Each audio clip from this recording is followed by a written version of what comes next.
ஆரம்பிப்பானுங்க. வணக்கம், என் பேர் நித்யானந்தம். எங்கள் ஊர் வந்து கூடங்குளம்.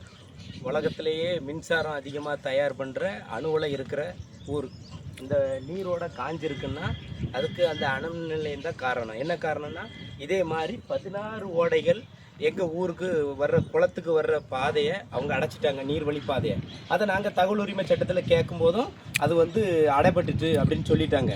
எங்களுடைய வாழ்வாதாரமே, அதாவது வானம் பார்த்த பூமி தான் எங்களுடைய. இந்த செவக்காட்டு வெள்ளம் வந்து தான் எங்கள் ஊர் குளங்கள்லாம் நிறைஞ்சி இப்படி தான் இருந்திருக்கே தவிர, இதை எங்கள் ஊரை ஒரு குறுகிய வட்டத்துக்குள்ளே கொண்டு வந்து நெருக்கடி கொடுக்குற மாதிரி அந்த தண்ணி வரத்தை நிப்பாட்டியாச்சு. இதனால் எங்கள் ஊர் குளங்கள்லாம் வறண்டு இருக்கு. ஒன்று.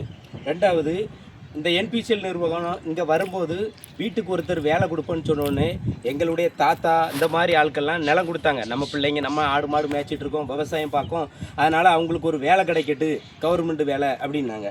அதில் ஒரு மிகப்பெரிய ஏமாற்றம். அதுக்கப்புறம் அணு உலைக்கு எதிராக மக்கள் நிறைய பேர் போராடினாங்க. அவங்கள்ட்ட வழக்கெல்லாம் தள்ளுபடி பண்ணுவோன்னாங்க. இன்னும் எங்கள் அத்தான் தேங்காய் கணை சேர்ந்த மாதிரி ஆட்களுக்கெல்லாம் இன்னும் வழக்குகள் நிறைய நிலுவையில் தான் இருக்குது. தள்ளுபடி எல்லா வழக்கும் பண்ணலை. நம்ம என்னுடைய அண்ணன் ஒருத்தங்க இருக்காங்க, அவங்களுக்கெல்லாம் வழக்கு தள்ளுபடி ஆகாமல் இன்னும் நிறைய பேர் இருக்க தான் செய்கிறாங்க. அப்படி இருக்கும் பட்சத்தில் இந்த ஊரை வந்து நாங்கள் வந்து சிஎஸ்ஆர் ஃபண்டு மூலமாக பார்க்குறோம் அப்படின்னு சொல்லி என்பிசிஎல் நிறுவனம் வந்து அதனுடைய லாப பங்கு சிஎஸ்ஆர் ஃபண்டை இது பண்ணுறாங்க. அதே மாதிரி 20 வருஷமாக இந்த ஊரில் எல்என்டி கம்பெனி இருக்குது. அந்த கம்பெனியினுடைய சிஎஸ்ஆர் ஃபண்டு வந்து ஒரு 2 வருஷத்துக்கு முன்னாடி 2,90,00,000 ரூபா. அந்த நிதியை இந்த திருநெல்வேலி மாவட்டத்தில் இருக்க எல்லா பள்ளிக்கூடத்துடைய இ கிளாஸ், ஒரு ஸ்பெஷல் கிளாஸ் வைக்கிறதுக்காக சபாநாயகர் அண்ணாச்சி எல்லா பள்ளிக்கூடத்துக்கும் அந்த 2,90,00,000 எல்லா ஸ்மார்ட் கிளாஸ் திட்டத்தில் அறிமுகப்படுத்தினாங்க. அது பிள்ளைங்க படிப்புக்கு தான். அதை நான் வரவேற்கிறேன், ஒன்று தப்பு சொல்லலை. ஆனால் எங்களுக்கு குடி தண்ணி வேணும்ல. எங்கள் ஊரில் 2010 கணக்குப்படி 15,000 பேர் இருந்தாங்க. 2026 கணக்குப்படி பார்த்தா எப்படியும் 30,000 ஜனத்தொகை இருப்பாங்க. வட இந்தியர் 5,000 பேர் இருப்பாங்க. 30,000 பேருக்கு ஒரு நாளைக்கு ஒருத்தருக்கு 55 லிட்டர் தண்ணி வச்சா போதுமான தண்ணி இங்கே வரல. ஏன்னா அதனுடைய சோர்ஸ் ஆதாரம் பெரிய 5 லட்சமோ 10 லட்சம் கொள்ளளவு கொண்ட தண்ணி நீர்த்தேக்க தொட்டி இங்கே இல்லை. ஒரு 2 லட்சம் கொள்ளளவு கொண்ட நீர்த்தேக்க தொட்டி கூட கிடையாது. எல்லாம் தர தொட்டி. 50,000, 1 லட்சம் இப்படின்னு கணக்கு பார்த்தாலே மிஞ்சி போனால் ஒரு 5 லட்சம் கொள்ளளவு தொட்டி தான் இருக்குது. இதில் டெய்லி ஆற்று தண்ணி 7 லட்சம் வருதுன்னு ஒரு மிகப்பெரிய ஒரு கதையை அள்ளி விட்டுருக்காங்க. என்ன காரணம்னா, 15 நாளைக்கு ஒருக்கா ஆற்று தண்ணி வருது. 15 நாளைக்கு ஒருக்கா ஆற்று தண்ணி வருது. மற்ற 4 நாளைக்கு ஒருக்கா உப்பு தண்ணி வரும். அந்த ஆற்று தண்ணி வர்ற டைமில் உப்பு தண்ணி விட மாட்டாங்க. இப்படி இருக்கச்சில் ஒரு மனுஷன் 55 லிட்டரில் குளிக்க எப்படி செய்ய முடியும்? அப்போ நாங்கள் எங்களுடைய தண்ணி ஆதாரத்தை பூர்த்தி பண்ணாத இந்த என்பிசிஎல் நிர்வாகம், இந்த அரசாங்கம், மத்திய மாநில அரசு எதுவாக இருந்தாலும் சரி, அதுக்காக ஒருதலை பட்சமாக இல்லை, யாராக இருந்தாலும் இந்த கிராமத்தில் இருக்கிற 30,000 ஜனத்தொகை பெரியவங்க முதல் சிறியவர்களுடைய வாழ்வாதாரத்தை முன்னேற்றணும். அந்த என்பிசிஎல் நிர்வாகம் அதை செய்யலை.